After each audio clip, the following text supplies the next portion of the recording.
अब बेटा इस सवाल में लिखा है x coordinate of the incentre of a triangle has the coordinate whose mid point of this side. मतलब कोई ट्रायंगल गिवन है, उस ट्रायंगल के तो बेटा पूरे चैप्टर में अगर आप जाओगे तो केवल 18-20 कॉन्सेप्ट हैं।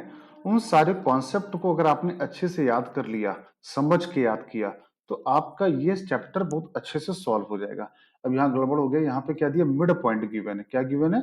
मिड पॉइंट गिवन है, जो वर्टेक्स नहीं गिवन है। मान लो कोई ट्रायंगल है ए बी और सी, तो उस ट्रायंगल की जो साइड्स हैं उनके मिड पॉइंट गिवन है 0,1, 1,1 और 1,0। तो हम वर्टेक्स निकाल सकते हैं। वर्टेक्स क्या है? x1 y1, x2 y2, x3 y3। तो x1 प्लस x2 अपॉन 2 बराबर क्या आएगा? 0। y1 प्लस y2 अपॉन 2 बराबर क्या आएगा? 1। तो x1 प्लस x2 की वैल्यू आ गई 0, y1 प्लस y2 बराबर आ गया 2। मतलब मिड पॉइंट का कॉन्सेप्ट यूज कर लिया। मिड पॉइंट याद है ना? सेम लॉजिक से एसी के ऊपर काम करेंगे तो क्या आएगा? x1 प्लस x3 बराबर 2, y1 प्लस y3 बराबर 0। सेम काम करेंगे बीसी के ऊपर तो x2 प्लस x3 बाई 2 बराबर 1। तो x2 प्लस x3 बाई ये आ जाएगा और y2 प्लस y3 बराबर आएगा 2। अब क्या करो, जितना x वाली तीन इक्वेशन आई है इन तीनों को जोड़ दो। तो क्या आ जाएगा? Twice of x1 plus x2 plus x3 बराबर क्या आएगा? 0 प्लस 2 प्लस 2, मतलब क्या आया? 4। तो x1 plus x2 plus x3 बराबर आ गया 2। x1 प्लस x2 0 है, तो x3 की वैल्यू आ गई 2 आ गई। फिर x2 प्लस x3 की वैल्यू 2 है। किसकी value? x2 plus x3। x2 plus x3 की वैल्यू 2 है, तो x1 आ गया 0। x1 0 आ गया तो x2 भी आ गया 0। सेम लॉजिक से y1 वालों को जोड़ दो, तो ये वाला और ये वाला, इन तीनों को जोड़ो तो क्या आएगा? Twice of y1 plus y2 plus y3 बराबर क्या आएगा? 2 प्लस 0 प्लस 2, यहां पर भी 4 आ गया।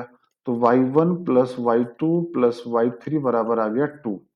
y1 प्लस y2 कितना है? 2 है, तो y3 आ गया 0। अब y1 प्लस y3 0 है, y1 प्लस y3 0 है, तो y2 आ गया 2। और y2 आ गया 2, तो y1 हो गया 0। तो तीनों वर्टेक्स के कोऑर्डिनेट निकल के आ गए।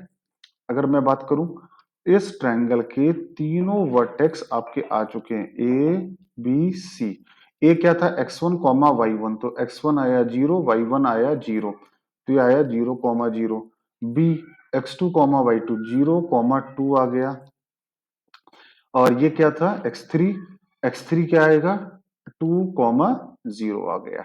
राइट, ये तीनों वर्टेक्स आ गए। इन सेंटर का फॉर्मूला क्या होता है? इन सेंटर का फॉर्मूला होता है a x one plus b x two plus c x three upon a plus b plus c. A y one plus b y two plus c y three upon a plus b plus c आ गया। Correct. अब ये distance कितनी है? ये distance 2 है। ये distance कितनी है? अगर हम डिस्टेंस फॉर्मूले से निकालें तो ये आएगा 2√2, ये आएगा 2, और ये एंगल तो वैसे 90 डिग्री यहाँ पे दिख रहा है हमको। तो अब क्या करें? अब बस ए की वैल्यू कितनी हो गई? ए क्या होता है? ए की वैल्यू आ गई 2√2, बी की वैल्यू आ गई 2, सी की वैल्यू आ गई 2। उठा के यहाँ पे डाल दो। ए की वैल्यू है 2√2 into x1 0, B x to तो 2 into 0 plus c x three तो 2 इंटू 2 4, और तीनों साइड का सम, तीनों साइड का सम निकालेंगे तो कितना आएगा? 2 प्लस 2 प्लस 2√2। हमसे केवल एक्स कोऑर्डिनेट पूछा था, तो एक्स कोऑर्डिनेट ये आ गया। तो एक्स कोऑर्डिनेट कितना आया? 4